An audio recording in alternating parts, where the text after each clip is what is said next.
5-year-old girl left at bus stop. Every dawn millionaire collapses when he learns the truth. Dawn breaks over Madison Avenue, painting the sky in hues of amber and rose. William Anderson's Mercedes glides to a halt at the traffic light near bus stop 23. Through the tinted windows, his eyes catch an unusual sight: a small figure perched on the bench, feet dangling above the ground. A little girl, no more than 5, clutches a worn backpack adorned with faded butterflies. Her navy uniform is clean but threadbare, her golden hair neatly braided despite the early hour. She sits with perfect posture, eyes fixed on the horizon, radiating a mix of hope and determination that seems far too mature for her age. Most mornings, William barely notices the world outside his luxury sedan. But today, something about this child's solitary vigil pierces through his carefully constructed wall of indifference. As the light turns green, he finds himself wondering what kind of story lies behind those expectant eyes. Who is this little girl waiting for at dawn, when most children are still lost in dreams? Little does he know, this chance encounter at bus stop 23 is about to unravel a web of secrets that will shake the very foundation of his empire and change more lives than he could imagine. At 42, William Anderson embodied the quintessential American success story, at least on paper. As CEO of Anderson Real Estate Development, he commanded a corporate empire spanning 20 states, with assets exceeding $2 billion. His office occupied the top floor of a gleaming skyscraper he'd built himself, its floor-to-ceiling windows offering panoramic views of Manhattan that most could only dream of. Yet behind the polished mahogany desk and designer suits lurked a profound emptiness. William's days followed an unchanging routine: wake at 4 a.m., work out in his private gym, arrive at the office by 6 a.m., and work until the city lights flickered on.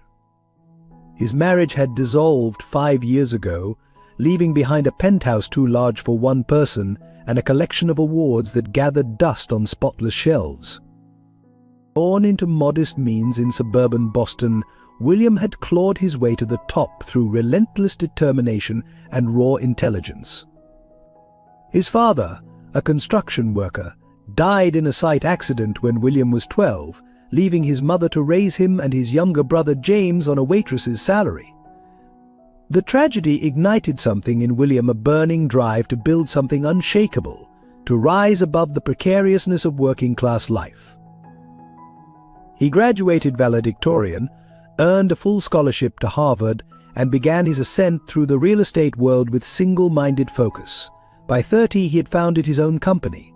By 35, he had transformed it into one of the largest development firms on the East Coast. Success followed success, each achievement adding another brick to the wall he built around his heart. The board members praised his strategic brilliance, the business press lauded his Midas touch, but few knew the price of his rise. His ex-wife Claire had finally left after years of trying to reach the man buried beneath spreadsheets and shareholder reports. "You've built an empire," she'd said on her way out, "but you've forgotten how to build a home." His brother James, once his closest confidant, had grown distant, though he remained the company's chief financial officer. Most mornings, William took the long route to work, his chauffeur navigating pre-dawn streets while he reviewed reports on his tablet. He told himself it was to avoid traffic, but deep down, he knew he was avoiding the emptiness of his penthouse.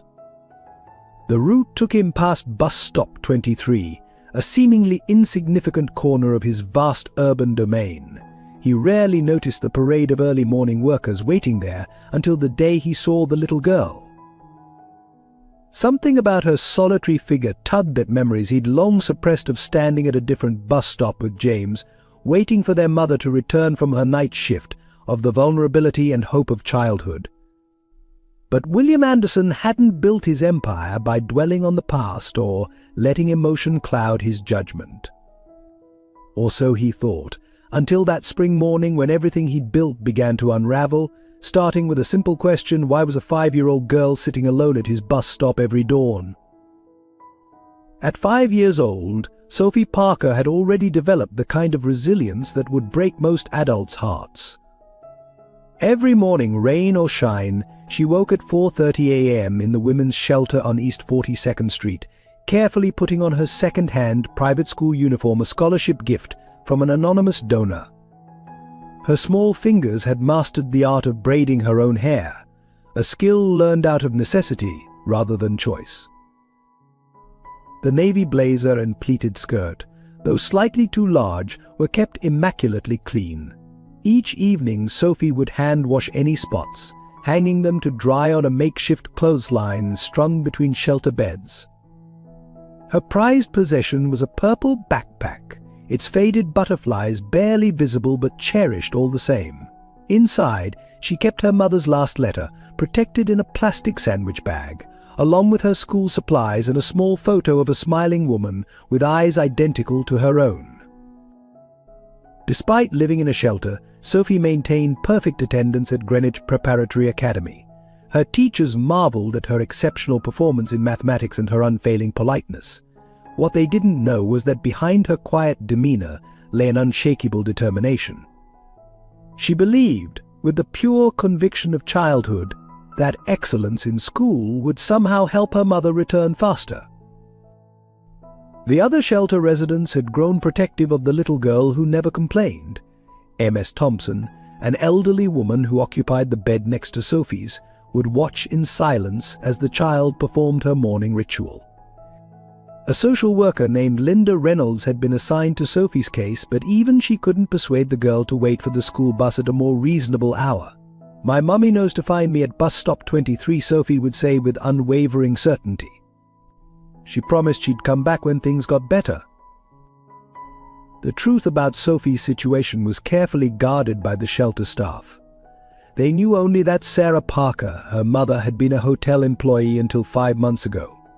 One morning, Sophie had been found at the bus stop with a letter and detailed instructions for her care. The police investigation had gone cold, and Sophie had been placed in the shelter's temporary custody while the system processed her case. What set Sophie apart wasn't just her circumstances, but her response to them. While other children her age threw tantrums or withdrew into themselves, Sophie maintained an almost otherworldly sense of purpose. She attended every class, completed every assignment, and spent her free time drawing pictures of her mother, always smiling, always wearing the blue uniform of the Grand Plaza Hotel where she had worked. Each morning at bus stop 23, Sophie would arrange her belongings with careful precision, backpack at her feet, hands folded in her lap, eyes fixed on the corner where her mother had last waved goodbye. She politely declined offers of help from concerned passers-by, responding with a practiced phrase, "Thank you, but I'm waiting for my mummy. She knows where to find me." The mixture of dignity and innocence in her voice often left adults fighting back tears as they hurried past, their own problems suddenly seeming insignificant in comparison to this solitary child's quiet vigil. Sarah Parker's story was one of sacrifice wrapped in silence. At 32, she had been a senior housekeeper at the Grand Plaza Hotel, one of William Anderson's most prestigious properties. Her colleagues remembered her as the woman who sang softly while working, who always carried band-aids for their blisters, and who managed to attend every one of Sophie's school events, despite working double shifts. What they didn't know was that Sarah had uncovered disturbing irregularities in the hotel's operations.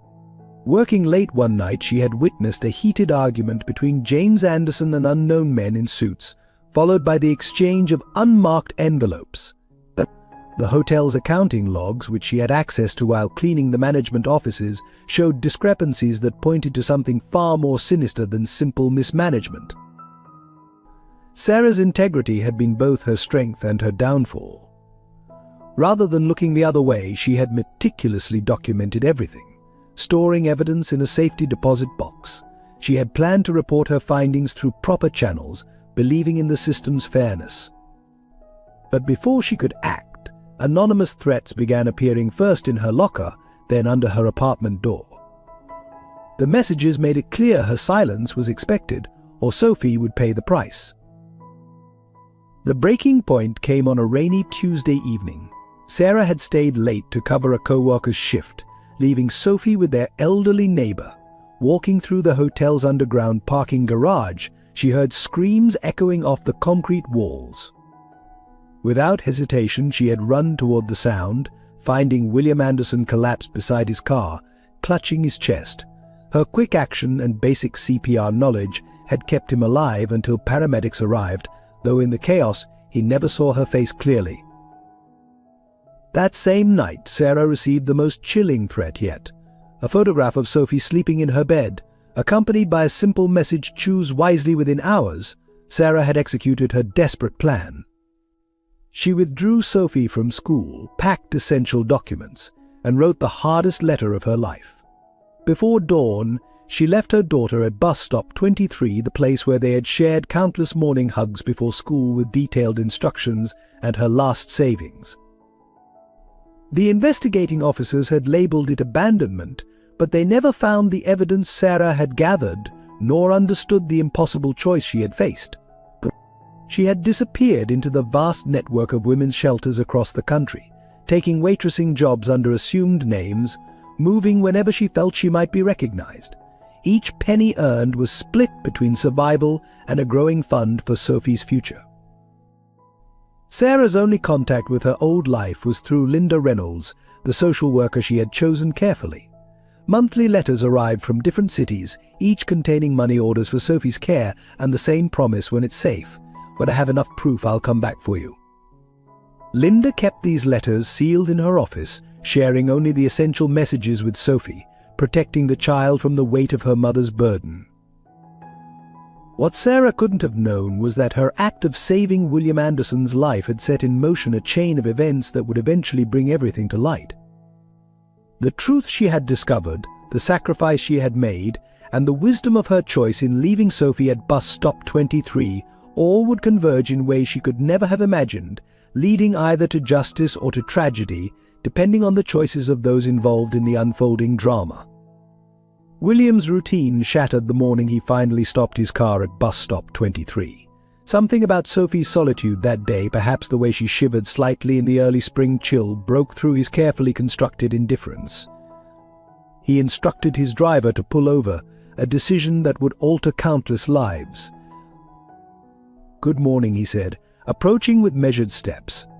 Sophie looked up, her posture straightening even further. "Are you waiting for someone?" The question seemed inadequate the moment it left his lips. "Yes, sir," she replied with startling clarity. "I'm waiting for my mummy. She works at your hotel." The mention of his hotel caught William off guard. Sophie continued, her voice carrying the rehearsed quality of a message repeated countless times. She said, "This is where we'll meet when things get better."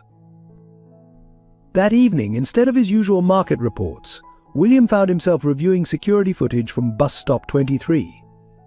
The recordings showed the same pattern: Sophie arriving precisely at 5 a.m., sitting perfectly still until 7:30 a.m. when a shelter volunteer would escort her to school. His security team's preliminary report landed on his desk by midnight. Sophie Parker, age 5, resident of Eastside Women's Shelter, former student at Greenwich Preparatory Academy under a mysterious scholarship. The following days saw William deploying resources with the same intensity he usually reserved for multi-million-dollar acquisitions. His private investigators tracked down Sophie's school records, revealing stellar performance despite her circumstances. Teachers' reports painted a picture of remarkable resilience. "Sophie completes every assignment with exceptional care," wrote her mathematics teacher. "She approaches each task as if her future depends on it." The shelter proved more challenging to investigate. Linda Reynolds, Sophie's social worker, refused to disclose details even when faced with William's considerable influence. "Mr. Anderson," she had said firmly during their meeting, "your interest in Sophie's case is noted, but I'm bound by confidentiality. These children need protection more than they need charity." It was during his third morning observing Sophie that William noticed something odd.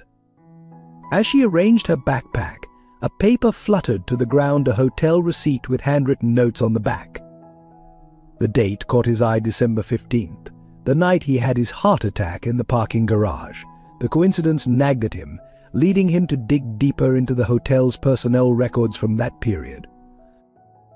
What he found disturbed him: dozens of employee resignations around that time, unusual financial transactions, and a pattern of internal complaints that had mysteriously disappeared.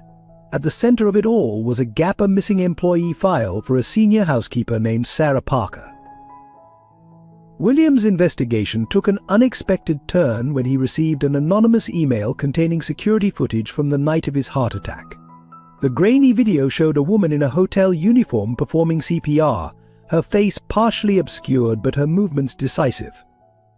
In the background, barely visible, stood his brother James, watching the scene unfold with an expression William had never seen before. That discovery led him to his brother's office early one morning, but instead of answers, he found James frantically shredding documents. Their eyes met across the desk, decades of trust crumbling in seconds. "Will," James said, his voice strained, "some things are better left alone. For everyone's sake." But William couldn't let it go. Sophie's daily vigil had awakened something in him, a recognition of the same determination he'd once had, waiting for his own mother at a different bus stop.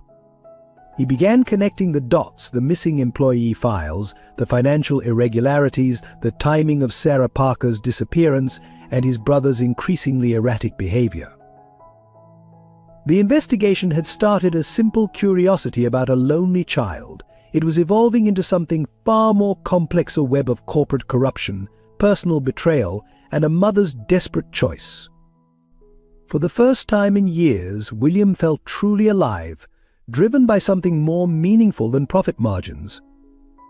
But he had no way of knowing that his pursuit of the truth would soon force him to choose between his empire and his conscience, between family loyalty and justice for a little girl who refused to give up hope. The East Side Women's Shelter stood in stark contrast to the luxury hotels in William's portfolio. The building's faded brick exterior and narrow windows spoke of decades of underfunding, yet the inside revealed a different story. Clean floors, organized spaces, and walls covered with children's artwork suggested dignity preserved against all odds. William's first official visit came through proper channels, a potential donor's inspection. M.S. Thompson, the elderly resident who had taken Sophie under her wing, watched him with knowing eyes as he toured the facility. "That child," she said when they crossed paths in the common area, "she's got the same look you do, like she's carrying the weight of promises on her shoulders." Life in the shelter followed strict routines. Sophie shared a room with 3 other children and their mothers, though her bed stood noticeably alone. Her small space was immaculate, uniform hanging pressed, shoes aligned perfectly, homework always completed on the wobbly desk she shared with others. The shelter staff spoke of her in hushed, concerned tones, her adamant refusal to join the other children in play, her silent dedication to schoolwork, her unwavering belief that her mother would return. Through careful observation and quiet conversations, William pieced together Sophie's daily life. She woke before anyone else, washing her face in cold water to avoid using the limited hot water supply. Breakfast was always the same, a peanut butter sandwich saved from the previous night's dinner ration, eaten methodically while reviewing her school notes. The other children had nicknamed her the Little Professor for her serious demeanor and perfect grades. Linda Reynolds finally relented somewhat in her protective stance, sharing carefully selected details. "Sophie hasn't cried once," she revealed during one of their meetings. Not when she arrived, not during thunderstorms, not even when she scraped her knee badly last week. She just looks at that bus stop like it's her lighthouse in a storm. The shelter's logbooks revealed more disturbing patterns. Sophie had been brought in by police at 5:30 a.m. on December 16th, the morning after William's heart attack. The intake notes described her as unusually calm, carrying a detailed letter of instruction and emergency contacts. She had memorized her mother's message, "Wait at bus stop 23. Study hard. I'll come back when it's safe." William's presence at the shelter began to attract attention. James called repeatedly, his voice strained with barely concealed anxiety. Board members questioned the time he spent on charitable matters. But William couldn't shake the growing certainty that Sophie's story somehow intertwined with his own. The breakthrough came during an art therapy session he observed. Sophie's drawings always featured the same elements: her mother in a blue hotel uniform, bus stop 23, and curiously a parking garage with a red cross drawn above it. When asked about the cross, Sophie replied matter-of-factly, "Mummy says that's where she helped save an angel." The shelter's night supervisor, Ellen Martinez, provided the final piece of the puzzle, the night before Sarah disappeared. She confided she called to reserve a bed for Sophie. Her voice was steady, but I could hear fear underneath. She said something about choosing between silence and safety. I didn't understand then. Maybe you will. As William drove home that evening, the city's glossy surface seemed to peel away, revealing the desperate choices made in its shadows. His hotels rose like gleaming monuments to success, while places like the East Side shelter quietly caught those who fell through society's cracks. Somewhere in between lay the truth about Sarah Parker's disappearance and his brother's involvement, a truth that Sophie's unwavering vigil at bus stop 23 had begun to unravel. The first signs of corruption emerged through mundane details. A junior accountant in William's financial team flagged unusual patterns in the Grand Plaza Hotel's books: inflated maintenance costs, ghost employees on payroll, and service contracts with shell companies. All transactions had been approved by James Anderson's office. William's initial review revealed a sophisticated money laundering operation running through several of his hotels. The scheme used housekeeping departments as cover, creating fake positions and diverting funds through a complex network of subcontractors. The timing of Sarah Parker's disappearance coincided perfectly with a series of particularly large transactions. The evidence trail led to a secure server in James's private office. Late one night, William used his master key to access the files. What he found made his blood run cold: photographs of employees who had resigned. After discovering irregularities, surveillance reports on their families, and detailed dossiers on potential whistleblowers, Sarah Parker's file was the thickest. A hidden camera caught an explosive confrontation between Sarah and James in the hotel's back office.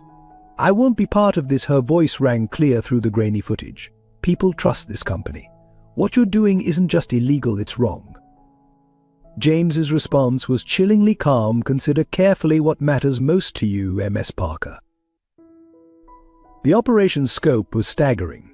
Over 5 years, nearly $300 million had been funneled through the hotel chain. The money originated from various criminal enterprises, cleaned through legitimate-looking hotel operations. James had orchestrated everything while maintaining his image as the quiet, efficient CFO. Hotel staff began coming forward with stories. A bellhop recalled late-night meetings with suspicious characters. A maintenance worker mentioned threats when he questioned certain invoices. The head of housekeeping remembered Sarah's growing unease in the weeks before her disappearance. The most damning evidence came from Sarah's own records. She had documented everything meticulously: dates, amounts, names. Her notes revealed a pattern of intimidation against employees who asked too many questions. Several had families, like Sarah, making them particularly vulnerable to threats. An encrypted email account contained Sarah's final message to the FBI, sent hours before she disappeared. "I have proof of everything. But they know about Sophie. I have to protect her first. When she's safe, I'll come forward." The email was never delivered. James's team had intercepted it. William discovered that his own heart attack had interrupted a crucial meeting between James and his criminal associates. Sarah, working late that night, had not only saved William's life but had overheard plans for expanding the operation. Her choice to perform CPR had inadvertently exposed her to information that made her too dangerous to ignore. The corruption had spread beyond the hotels. Building permits were expedited through bribes, safety inspections overlooked for payments, and zoning laws circumvented with carefully placed donations. The Anderson real estate empire, William realized with growing horror, had become a vast criminal enterprise under his brother's guidance. Each revelation forced William to confront his own complicity. His obsession with expansion had created blind spots that James exploited. His trust in his brother had left vulnerable employees like Sarah Parker with nowhere to turn. The image of Sophie at bus stop 23, faithfully waiting for justice she couldn't name, became a daily reminder of his failure. The evidence was overwhelming, but acting on it would mean destroying his family's legacy. James wasn't just his brother, he was the last connection to their hard-scrabble childhood, to the dreams they'd built together. Yet Sophie's daily vigil demanded action. In her patient waiting, William recognized a courage that shamed his own hesitation. The time had come to choose between preserving his empire and restoring the justice that Sarah Parker had sacrificed everything to pursue. If this story moved you and you'd like to support our mission of sharing inspiring real-life stories, please take a moment to like this video. Your engagement helps us reach more hearts. The connection crystallized in William's mind during a sleepless night reviewing security footage. He watched himself collapse in the parking garage, saw Sarah Parker emerge from the shadows, her quick hands performing CPR with practiced efficiency. The timestamp matched perfectly December 15th, 11:47 p.m. Less than 6 hours later, she had left Sophie at bus stop 23.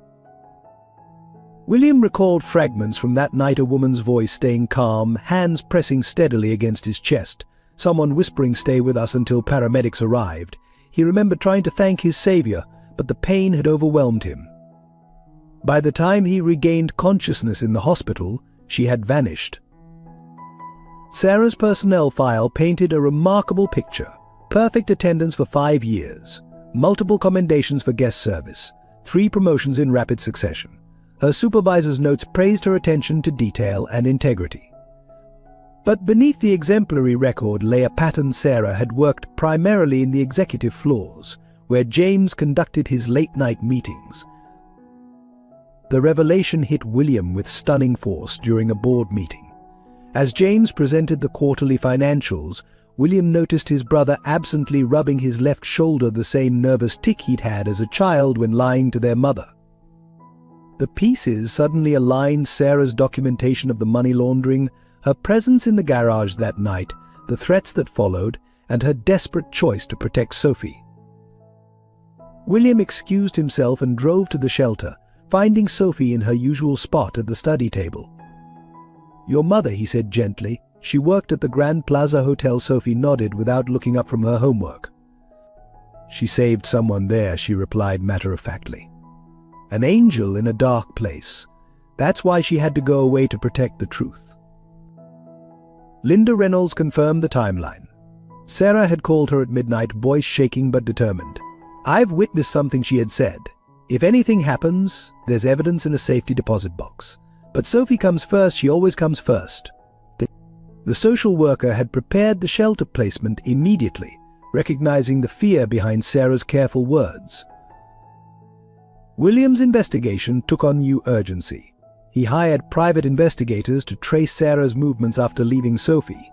They found a trail of brief shelter stays across state lines, temporary jobs in diners and motels, careful steps to stay ahead of James's network. Each move was calculated to protect both Sophie and the evidence she had gathered. The safety deposit box proved elusive. Sarah had rented it under an alias, using documents William recognized as coming from his own hotel's Lost and Found. Inside, investigators found meticulous records, photographed documents, recorded conversations, dates and times of suspicious meetings. Most crucially, they discovered a letter addressed to William himself. "Mr. Anderson. It began, if you're reading this, then saving your life that night has led you to the truth. Your brother's operations extend beyond money laundering. He's compromised the entire corporate structure. I couldn't stay silent. But Sophie's safety had to come first. She waits at bus stop 23 because I promised to return there. Now you know why I couldn't keep that promise immediately. The evidence is yours to use. Please remember I did everything for my daughter." The letter ended with a series of coded numbers, GPS coordinates, dates and account numbers that would prove instrumental in unraveling James's network. But it was the final line that haunted William. Sometimes the hardest choice is the only right one. You understand that now, don't you? The evidence of corporate malfeasance emerged like a metastasizing cancer. Financial records revealed systematic corruption that had infected every level of the Anderson empire.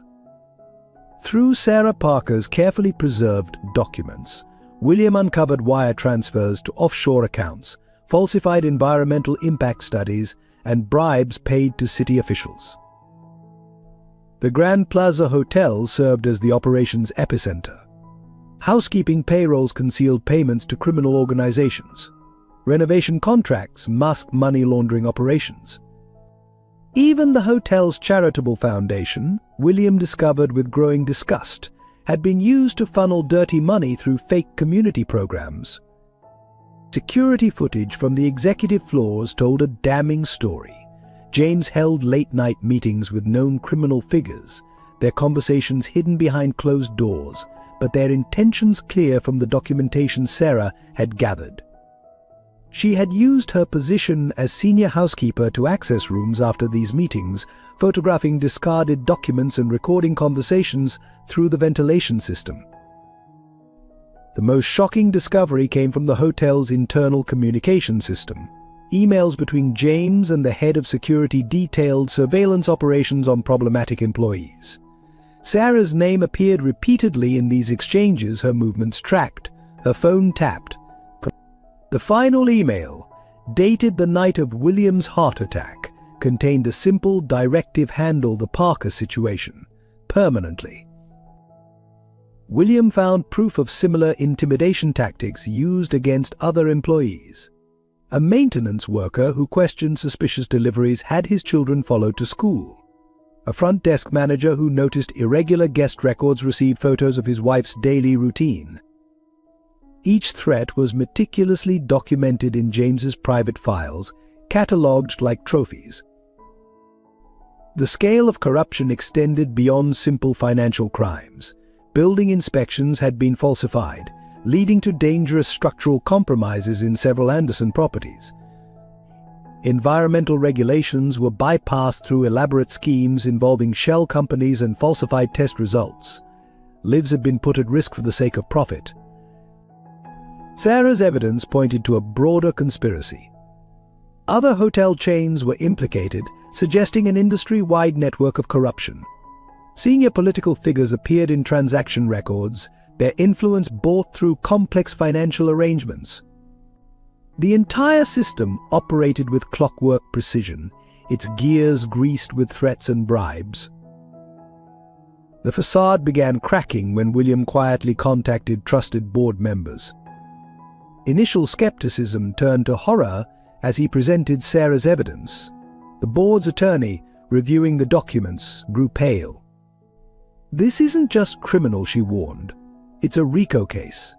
The entire company could be forfeit." James's personal files revealed an obsession with maintaining control.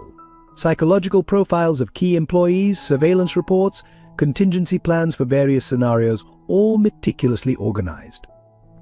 Sarah's file stood out, marked priority target after she saved William's life.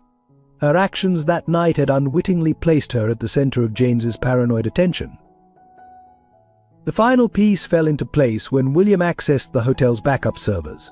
Hidden behind layers of encryption, he found videos of James coordinating with criminal organizations. The timestamps aligned perfectly with Sarah's notes. She had discovered not just evidence of crimes, but proof of her employer's direct involvement in orchestrating them. William realized that the corruption hadn't just threatened his company, it had created a moral cancer eating away at everything he'd built.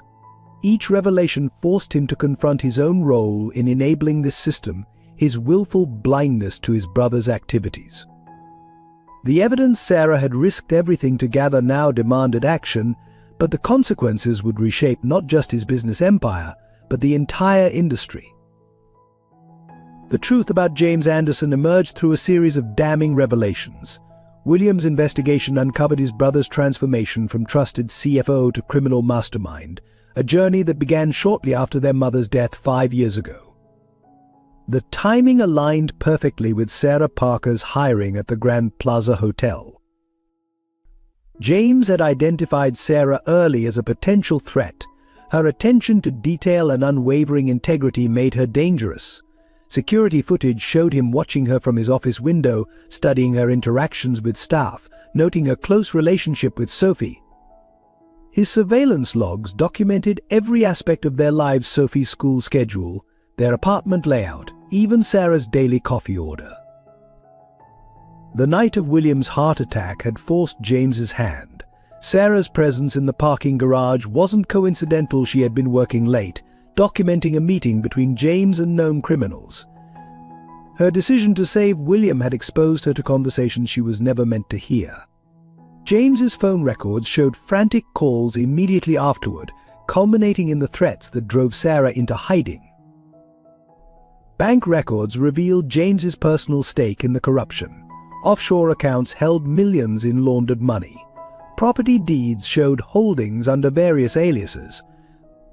A network of shell companies linked back to childhood friends from their old neighborhood, trusted lieutenants in his criminal enterprise. William discovered his brother's true nature during a late-night confrontation in their mother's old house. "You were always the golden boy," James spat, mask finally dropping. "Building your empire while I did the dirty work. Someone had to make the hard choices." His confession poured out resentment over William's success, anger at living in his shadow, the intoxicating power of controlling others through fear. The evidence implicated James in darker crimes. Encrypted emails detailed plans to permanently silence whistleblowers. Sarah wasn't the first employee forced to flee; others had disappeared completely. Each incident was documented in James's private files with clinical precision, including contingency plans for various scenarios. The depth of betrayal struck hardest when William found their mother's medical records in James's safe. Her death, supposedly from natural causes, coincided with insurance policy changes and suspicious bank transfers. James had used their shared grief as cover to begin his criminal operation, knowing William's emotional withdrawal would blind him to the truth. Sophie's presence at bus stop 23 had unknowingly threatened James's entire operation. Her daily vigil attracted attention, risked exposing Sarah's connection to the company. Surveillance photos showed James watching her from his car, weighing options, ultimately held back only by the potential scrutiny her disappearance would bring. The final piece fell into place through Sarah's hidden recordings. James's voice, cold and calculated, laying out ultimatums, her silence in exchange for Sophie's safety. The recordings captured his evolution from corporate executive to criminal kingpin, revealing a man consumed by power and ego. William sat alone in his office, evidence spread across his desk, facing an impossible choice.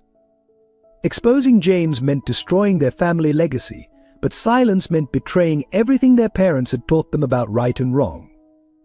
In Sophie's unwavering faith and Sarah's courageous stand, he found the answer. His brother had lost sight of true legacy isn't built on power or money, but on the choices we make when everything we love is at stake.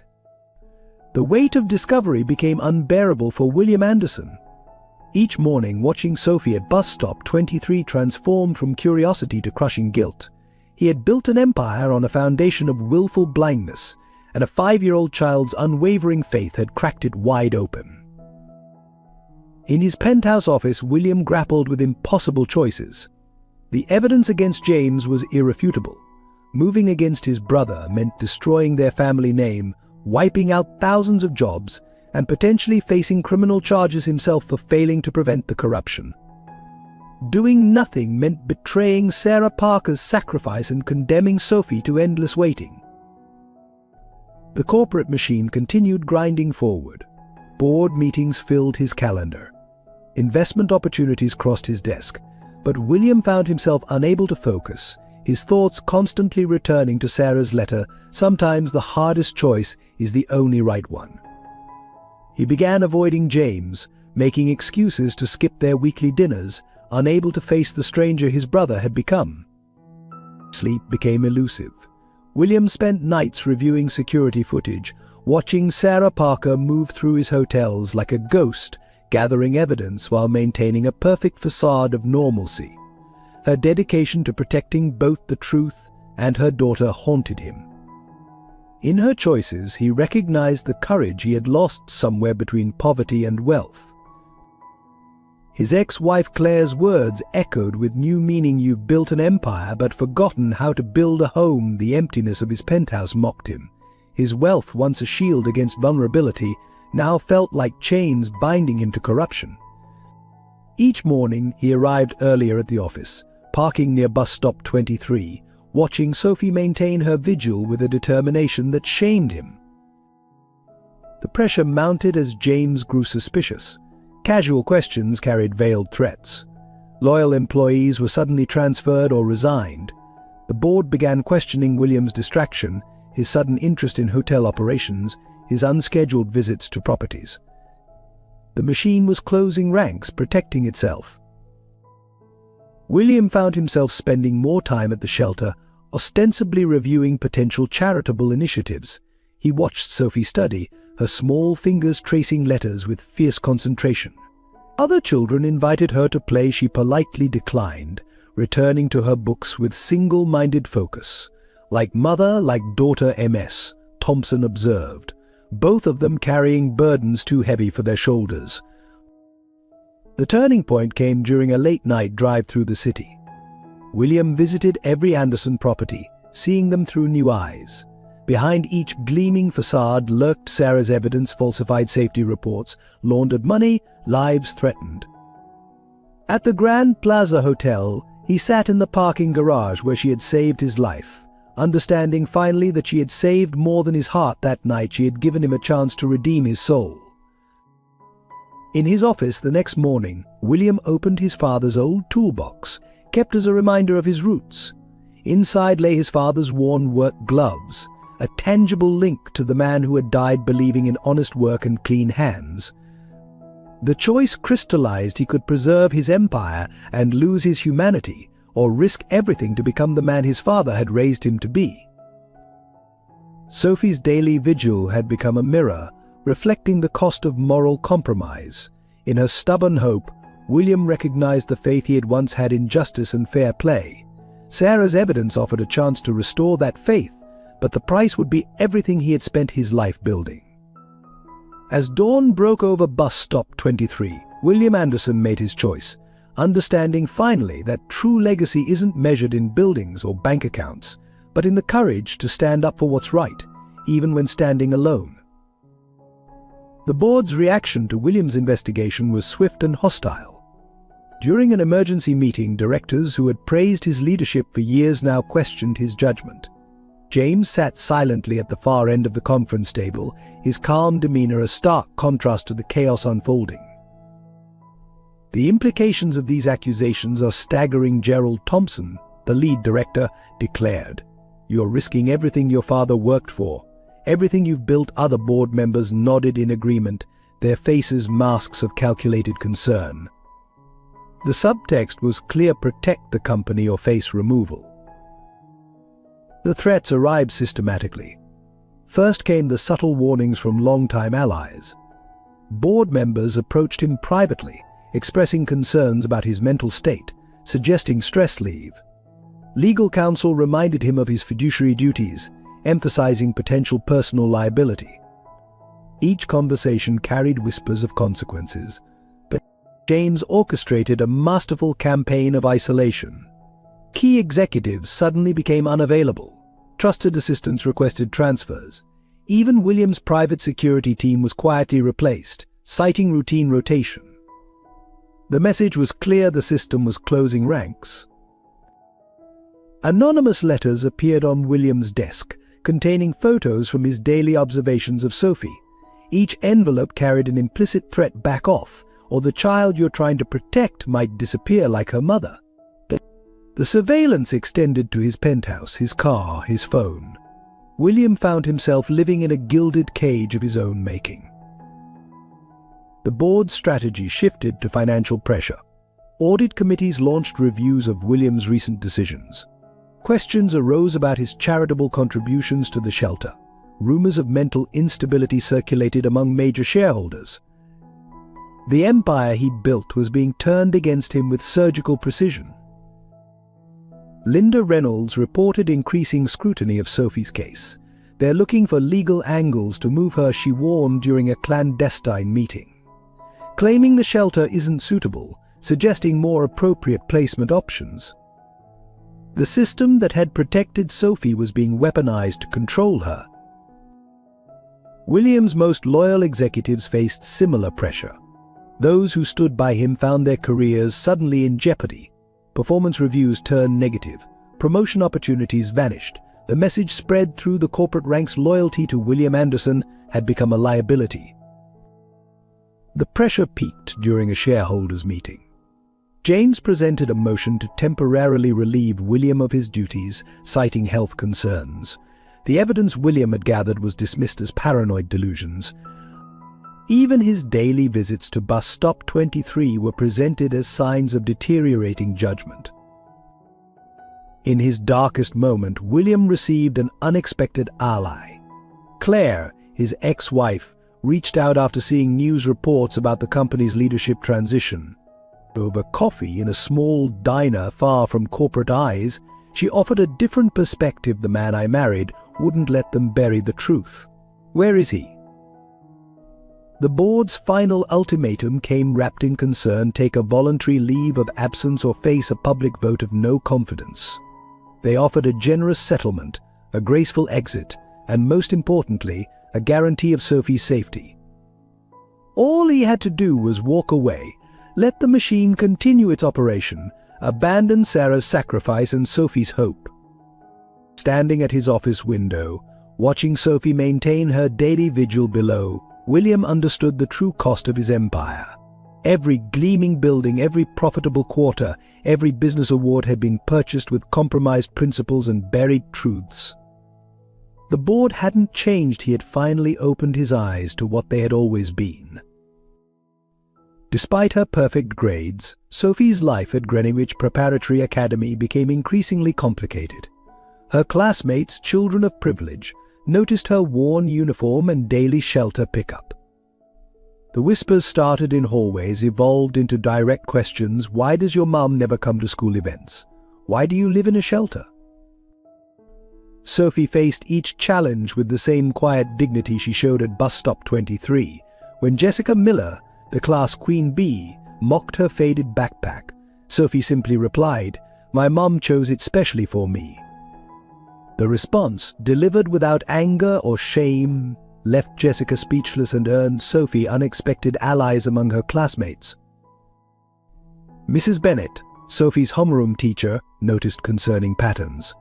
Despite excelling academically, Sophie avoided group activities and refused to participate in parent-teacher conferences.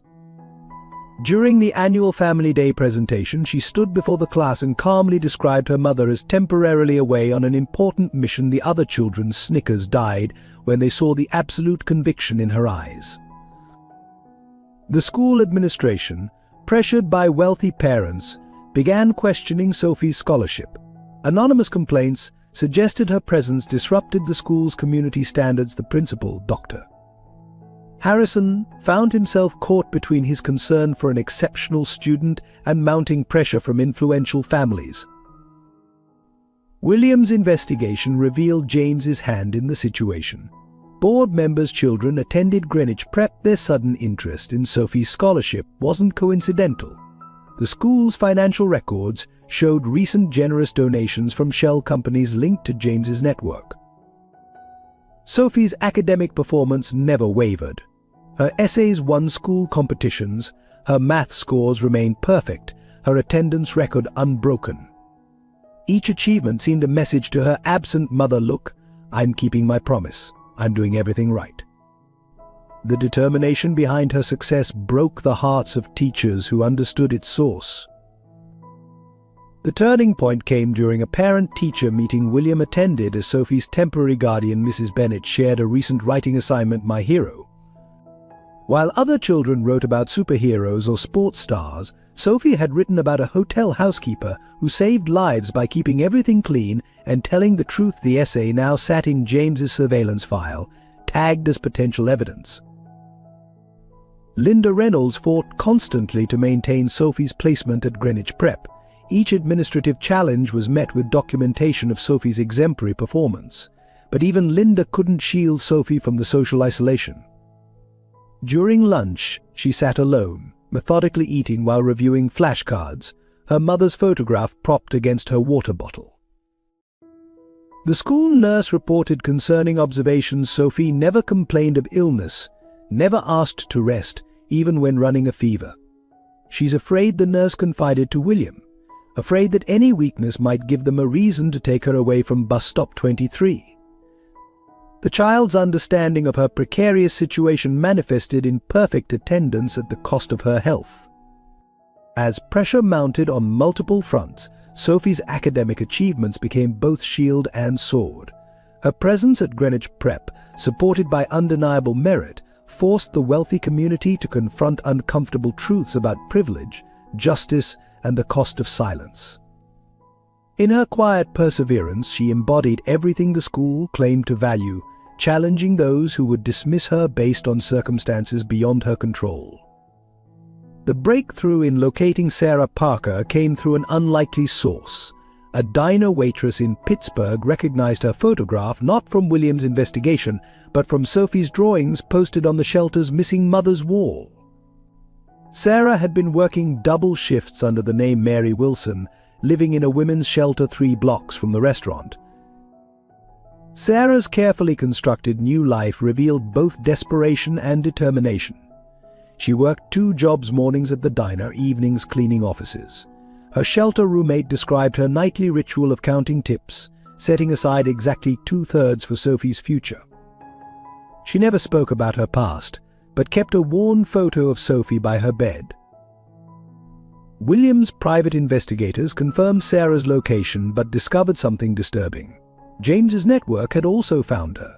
Surveillance photos showed men watching the diner, documenting Sarah's movements. The timestamp on the most recent photos was less than 48 hours old. Sarah had maintained her vigilance even in hiding. Her current manager mentioned her habit of photographing suspicious patrons, keeping detailed notes of unusual occurrences. She had built an emergency fund, maintained multiple escape routes, developed a network of trusted allies among other service workers. She was preparing for inevitable discovery. The Pittsburgh shelter's records painted a heartbreaking picture. Sarah took adult education classes, studying law and accounting. Her classmates noted her obsession with corporate crime legislation, her detailed questions about whistleblower protections. Every move was calculated toward eventual justice. William arrived in Pittsburgh as a winter storm approached. Through the diner's window, he watched Sarah serve customers with the same quiet efficiency she had shown at the Grand Plaza. 5 years of hiding had added gray to her hair, lines around her eyes, but hadn't diminished her careful attention to detail. The moment Sarah spotted William, her composure cracked slightly. A coffee pot trembled in her hand before her training reasserted itself. She served 3 more tables, completed her orders, and calmly walked into the back room. By the time William reached the kitchen, she had vanished through the employee exit. A note waited in Sarah's locker, addressed to William Bus Stop 23, wasn't random. "It's where I first learned about your brother's operation. Sophie knows to wait there, because that's where the truth began. If you're reading this, you've finally seen what I saw. The evidence is in the place where angels fall. Sophie will understand." The race to protect Sarah became desperate. James's men were closing in, their surveillance tightening. Sarah's carefully built escape routes were being systematically blocked.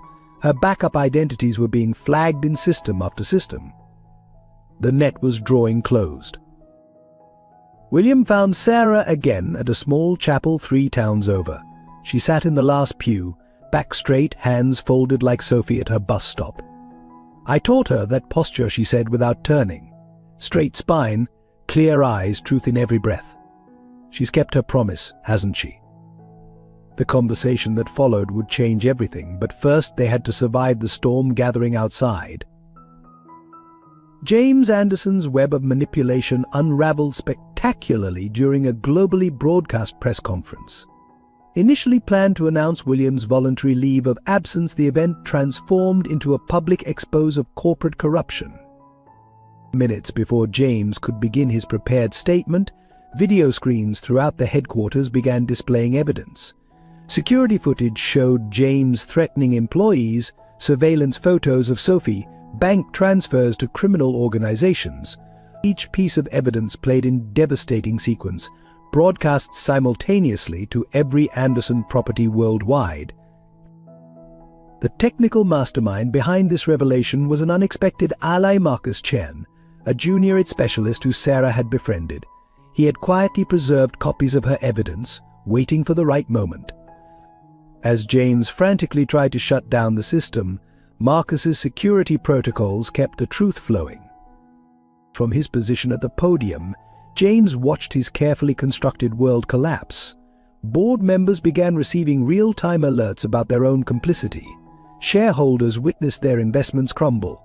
Law enforcement, already positioned throughout the building, moved to secure documents and servers.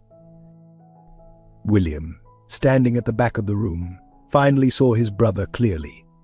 James's composure cracked, revealing years of resentment and rage. "You were always father's favorite," he snarled into the live microphones. The perfect son, the brilliant builder. Someone had to do the dirty work to keep your precious empire growing. The evidence painted a damning picture of systematic corruption. James had targeted vulnerable employees, especially single parents like Sarah, using their children as leverage. His surveillance operation extended beyond the company, reaching into schools, shelters, and public services. The scale of manipulation stunned even veteran investigators. Sarah's meticulous documentation proved crucial. Her records showed how James had exploited the company's charitable initiatives to launder money, using donations to women's shelters as cover for tracking potential whistleblowers.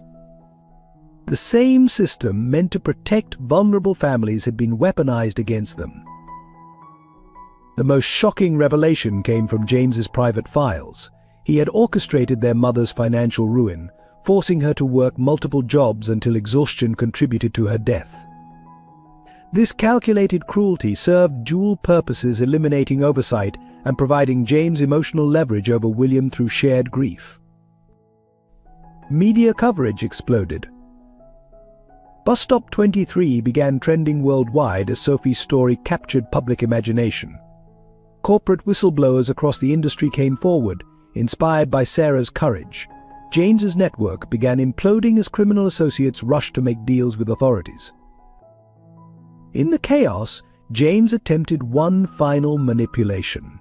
He announced that he had evidence of William's involvement, threatening to destroy both brothers unless William intervened.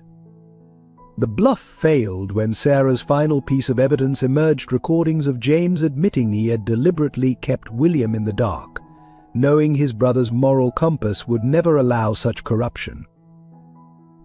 The corporate showdown unfolded in the Anderson Towers boardroom during an emergency shareholders meeting.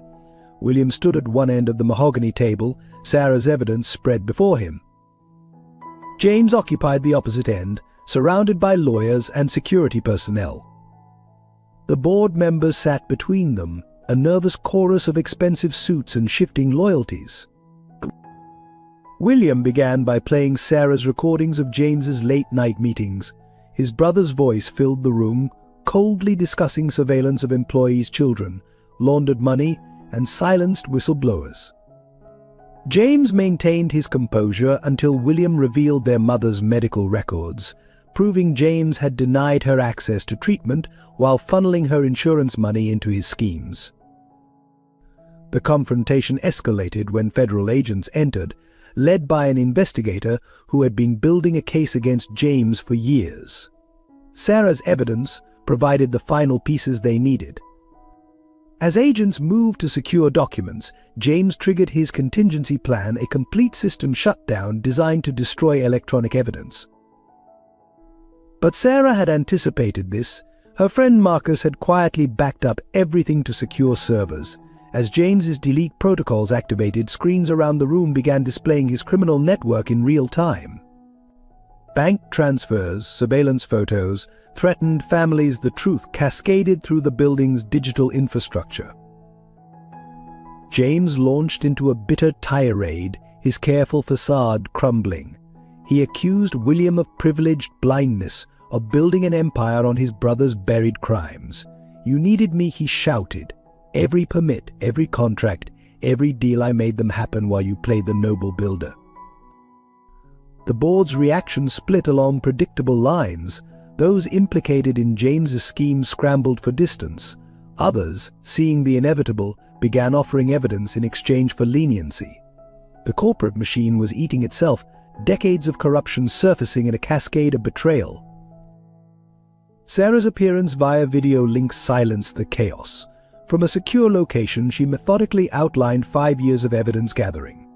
Her testimony, delivered with the same quiet dignity she'd shown as a housekeeper, transformed the corporate drama into a human story of courage and consequence. The final blow came from an unexpected source. Claire, William's ex-wife and a former prosecutor, had been quietly building a RICO case. She presented evidence linking James's operation to broader industry corruption. The implications reached beyond Anderson Enterprises to other major developers. But as federal agents led James away, he made one last attempt at manipulation. "Sophie will never be safe," he called to William. "There are others, bigger players. You've destroyed everything trying to save one child." William's response was simple: "No, James. Sophie saved us by showing us who we really are." The aftermath was immediate and far-reaching. Trading in Anderson stock suspended, board members resigned, media crews besieged the building. But in the executive bathroom, William finally allowed himself to cry, grieving for his brother, their mother, and the empire built on buried truths. When he emerged, his path was clear: justice for Sarah, safety for Sophie, and a complete dismantling of the corrupt system his blindness had allowed to flourish. Your support means everything to us. If you found meaning in Sarah and Sophie's story of courage and justice, please subscribe to join our community. Together we can share more powerful stories that remind us of hope, truth, and the strength of the human spirit. The tragedy unfolded in the Anderson Tower's executive bathroom during a brief moment when James convinced his guards he needed privacy. He had managed to conceal a small revolver, a final contingency plan. The gunshot echoed through the building's marble halls. William reached his brother first, finding James slumped against the wall, the bullet having grazed his temple. Blood marbled the imported tile, but James's aim, like his final act of defiance, had faltered.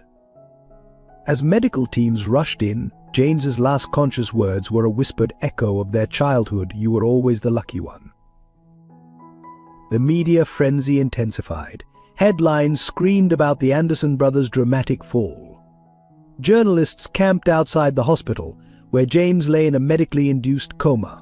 The attempted suicide transformed public perception, adding a Shakespearean dimension to the corporate set. Sophie learned about the shooting during her morning routine at bus stop 23.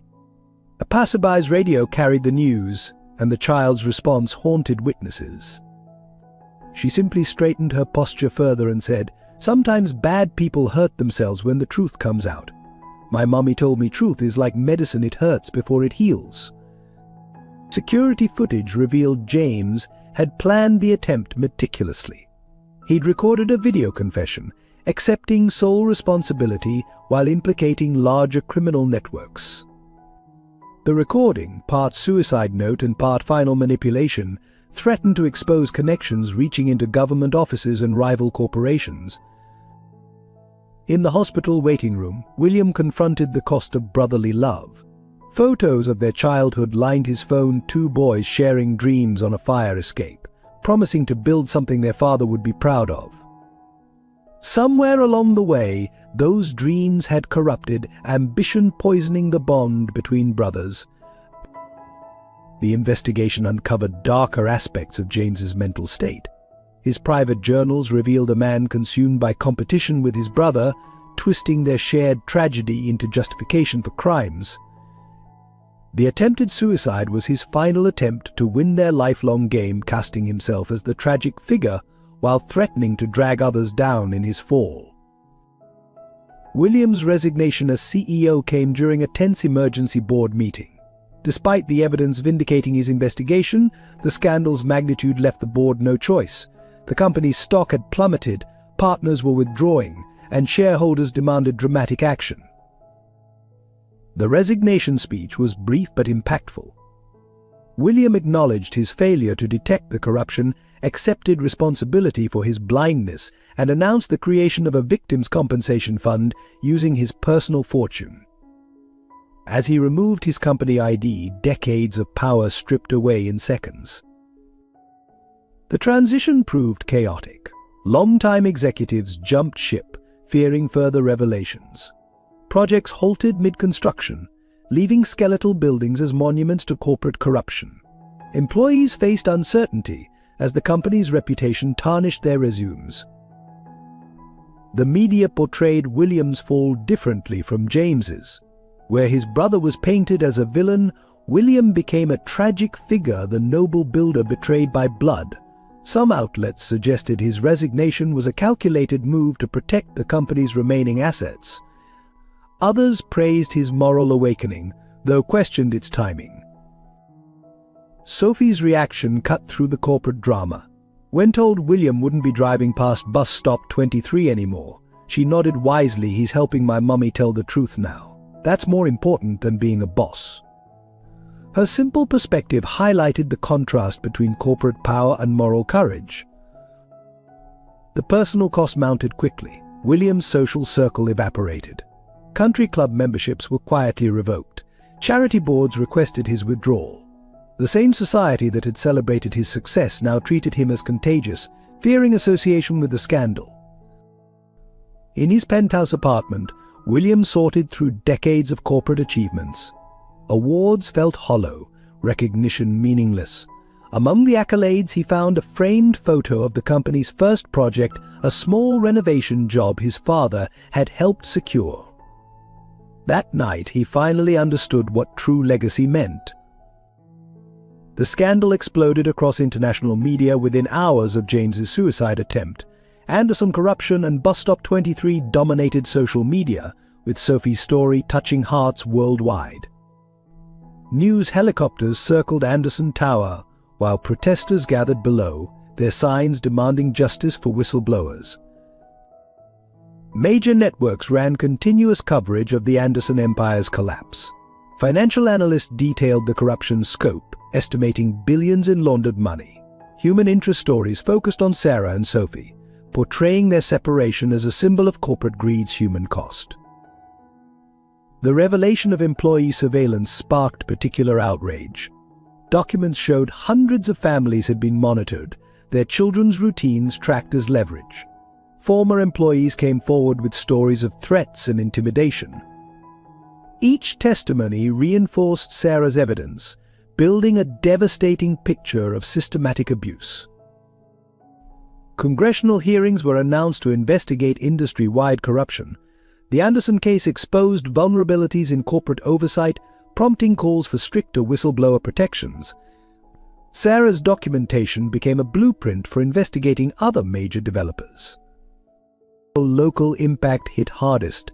The Anderson Foundation's charitable projects faced scrutiny, revealing many as money laundering fronts. Community programs lost funding overnight.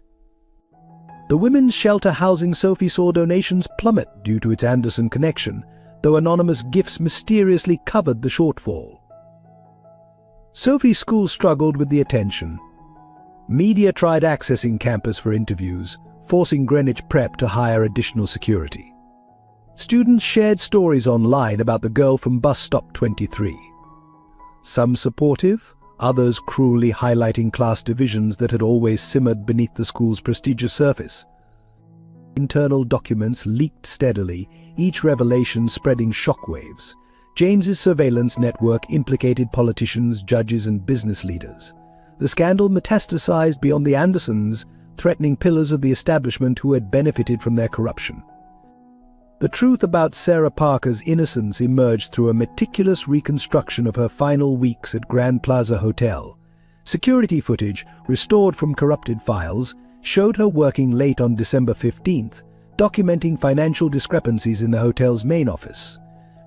The cameras caught her witnessing an argument between James and known criminals, followed by her life-changing decision to save William's life.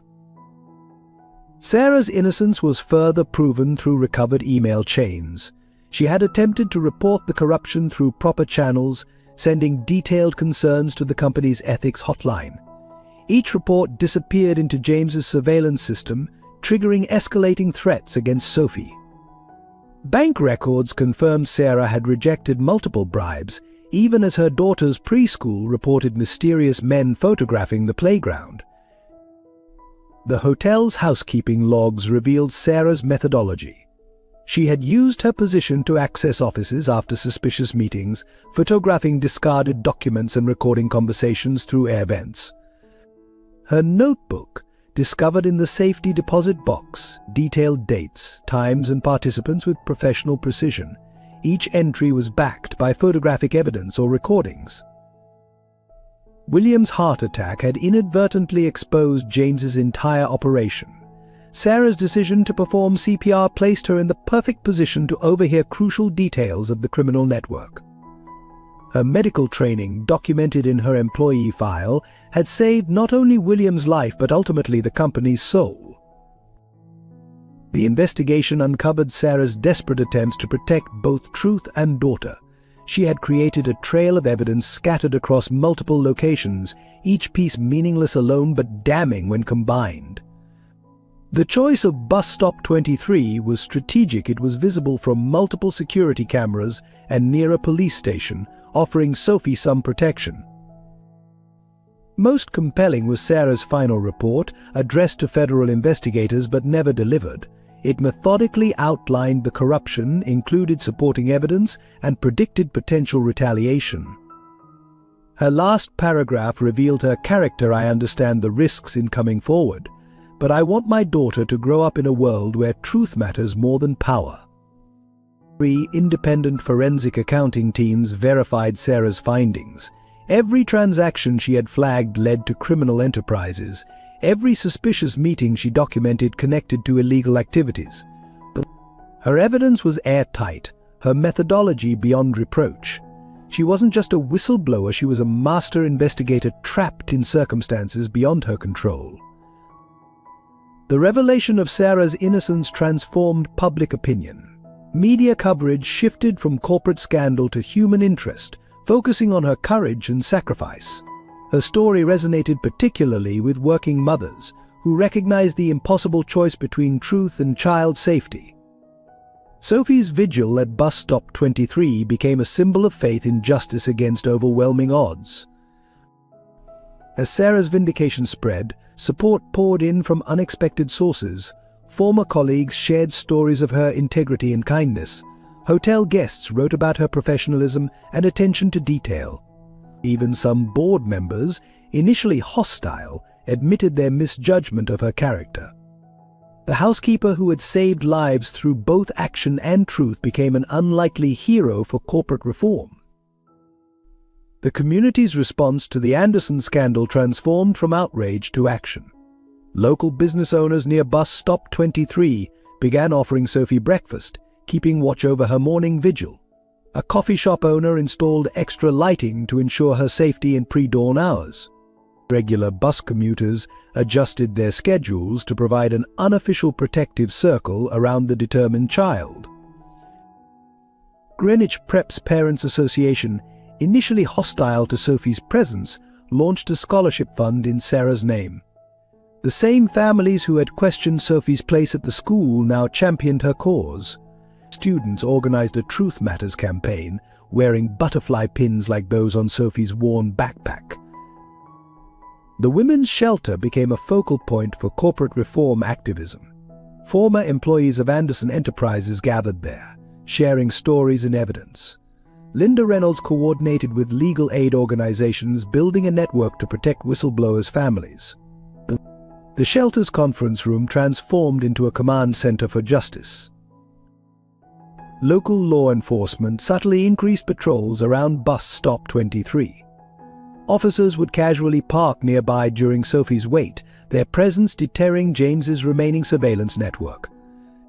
The bus stop became a symbol of resistance against corporate intimidation, with community members maintaining an informal neighborhood watch. But religious organizations joined the support network. Churches, synagogues, and mosques offered sanctuary spaces for families facing corporate threats. Interfaith groups organized prayer vigils at bus stop 23, their presence providing both spiritual and physical protection for Sophie's daily ritual. Small acts of kindness multiplied. A local seamstress quietly altered Sophie's uniforms, ensuring she remained presentable despite growth spurts.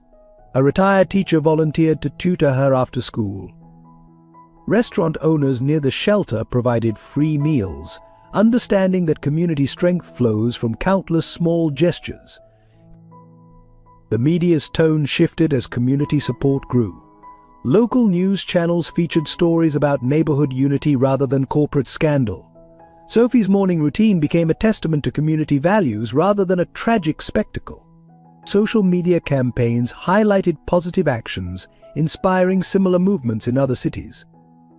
Professional organizations mobilized support. The Bar Association established a whistleblower defense fund. Mental health professionals offered free counseling for affected families. Labor unions provided resources for employees facing corporate retaliation. The individual courage of Sarah and Sophie catalyzed institutional change. Perhaps most touching was the informal parents network that emerged. Working mothers organized childcare schedules, ensuring Sophie was never truly alone. They shared school pickup duties, attended parent-teacher conferences, and maintained a presence at school events. Their support honored Sarah's sacrifice while protecting her daughter's childhood. The community's embrace extended beyond physical support.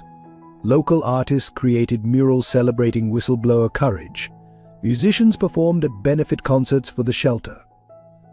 Writers documented the story, ensuring future generations would understand the power of individual truth against corporate corruption.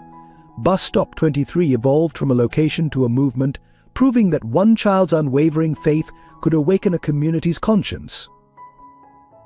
The media exposure of the Anderson corruption scandal unfolded in waves of increasingly damning revelations.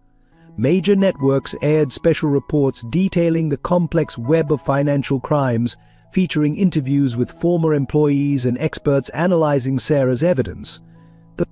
The coverage focused on the human cost, with Sophie's bus stop vigil becoming a powerful symbol of innocence confronting corporate greed. Investigative journalists uncovered connections to other corporations and public officials. The Anderson case exposed industry-wide corruption, revealing how James's network had infiltrated regulatory agencies and compromised oversight mechanisms. Each new revelation triggered investigations into other companies, creating a domino effect across the real estate sector. Social media amplified the story's impact. Bus Stop 23 evolved from a trending hashtag to a movement, with people sharing their own experiences of corporate intimidation. Videos of Sophie's daily vigil went viral, drawing attention to whistleblower protection issues. Digital activists compiled evidence, creating searchable databases of corporate misconduct. Television documentaries reconstructed Sarah's investigation, highlighting her methodical gathering of evidence while maintaining her cover as a housekeeper. Security footage showed her working late, documenting meetings, and ultimately saving William's life, all while under surveillance. Her story challenged stereotypes about whistleblowers, presenting corporate accountability as a moral imperative rather than betrayal. Financial journalists dissected the money laundering operation, explaining complex schemes in accessible terms. Graphics illustrated how legitimate businesses were used to clean criminal funds, with Anderson properties serving as fronts for international crime syndicates. The coverage educated the public about corporate corruption indicators, empowering employees to recognize suspicious patterns. Local news outlets focused on community impact. They covered the shelter's struggles, the school's transformation, and neighborhood responses to Sophie's situation. Human interest stories highlighted small acts of kindness, from coffee shop owners watching over Sophie to retired teachers offering free tutoring. International media drew parallels to corporate scandals worldwide. The Anderson case became a case study in business ethics courses, examining the role of individual conscience in corporate settings. Sarah's documentation methods were praised as a model for responsible whistleblowing. 24-hour news channels maintained coverage through James's suicide attempt and William's resignation. Expert panels analyzed corporate culture, whistleblower protection laws, and the psychology of corruption. The sustained attention kept pressure on regulatory agencies and legislators to respond with meaningful reforms. The media scrutiny extended to William's transformation. Journalists traced his journey from corporate leader to advocate for reform, examining how Sophie's unwavering faith had sparked his moral awakening. His public statements about corporate responsibility and personal redemption added depth to the narrative of corruption and conscience. Technology reporters investigated James's surveillance network, revealing sophisticated systems used to monitor employees and their families. The coverage sparked privacy debates and calls for stricter corporate surveillance regulations. Sophie's butterfly backpack, captured endlessly in photographs, became a symbol of innocence under hostile observation. The reunion between Sarah and Sophie took place at bus stop 23 at dawn, exactly as promised. Sarah emerged from a black SUV provided by the Witness Protection Program, her steps hesitant after 5 years of separation. Sophie maintained her usual perfect posture on the bench until she heard her mother's footsteps. Then, with the same quiet dignity she'd shown throughout her vigil, she turned. Their embrace happened in silence. No Hollywood dramatics, no running or screaming, just a mother and daughter holding each other as the sun rose over Manhattan. Sophie's only words, whispered into her mother's shoulder, were, "I knew you'd come back when it was safe." Sarah's tears fell into her daughter's carefully braided hair, each drop carrying years of separation and sacrifice. William watched from a discreet distance, accompanied by federal agents ensuring the reunion's security. James's criminal network had been dismantled, but caution remained necessary. The Witness Protection Team had orchestrated every detail, from the timing to the secure perimeter established by plainclothes officers. The shelter staff had prepared Sophie without revealing the reunion's timing. That morning they noticed she wore the blue dress Sarah had left for her, preserved perfectly for 5 years. Her butterfly backpack contained every letter her mother had sent through Linda Reynolds, each one protected in plastic sleeves. Sarah's first act was to fix Sophie's collar, a mother's instinctive gesture that bridged the years of separation. She examined her daughter's face, noting new freckles, longer lashes, subtle changes that photos couldn't capture. Sophie responded by showing her mother the academic medals hidden beneath her jacket, proof she'd kept her promise to study hard. Their reunion attracted a respectful audience. Regular commuters who had watched over Sophie paused their morning routines. The coffee shop owner who had provided her hot chocolate on cold mornings wiped tears with his apron. Even hardened federal agents turned away, affected by the quiet intensity of the moment. The media, held at a distance by security, captured the reunion with long-range lenses, but the published photos showed remarkable restraint, no sensational headlines, just simple captions about promises kept and justice served. The image of mother and daughter silhouetted against the rising sun became a symbol of hope for other families separated by corporate corruption. Sarah and Sophie left bus stop 23 hand in hand, heading not to the shelter but to a new life protected by federal authorities. They carried little Sophie's backpack, Sarah's small suitcase, but their step-matching walk spoke of unshakable bonds renewed.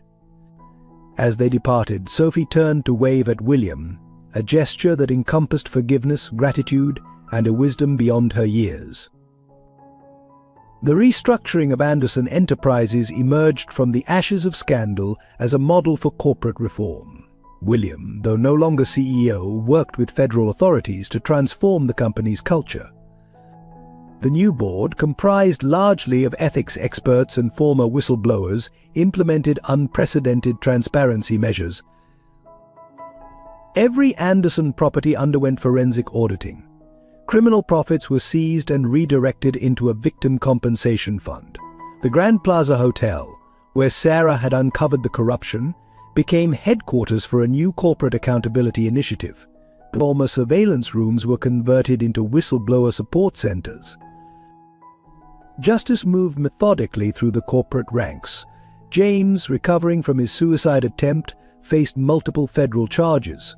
Board members who had enabled the corruption accepted plea deals in exchange for testimony.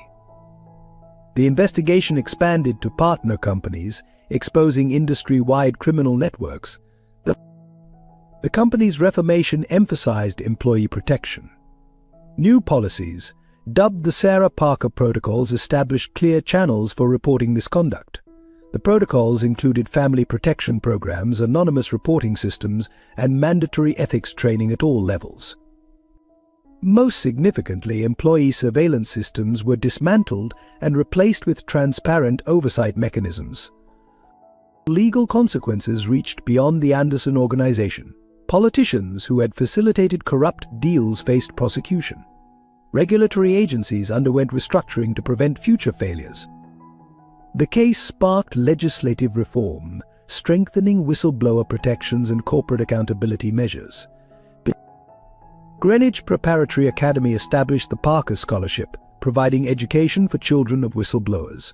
The program, initially controversial among wealthy parents, became a source of pride as students learned about corporate ethics through Sophie's story. The school's curriculum now includes modules on moral courage and social responsibility. The women's shelter received substantial support from recovered funds. New facilities opened across the city, each incorporating dedicated spaces for families affected by corporate retaliation. Linda Reynolds headed a new foundation providing legal and psychological support to whistleblowers' children.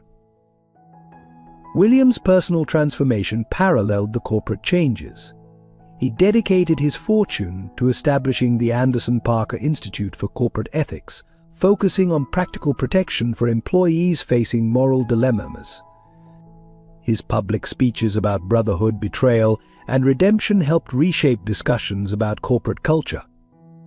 5 years after the reunion at Bus Stop 23, the story's impact continues to resonate. Sarah Parker now heads the National Whistleblower Protection Alliance, advocating for corporate transparency through congressional testimony and international speaking engagements. Her expertise in documenting corruption has helped shape new corporate accountability laws. Sophie, now 10, excels at Greenwich Prep, where she's known for establishing a peer support group for students facing family challenges. Her perfect posture remains, but her smile comes easier now.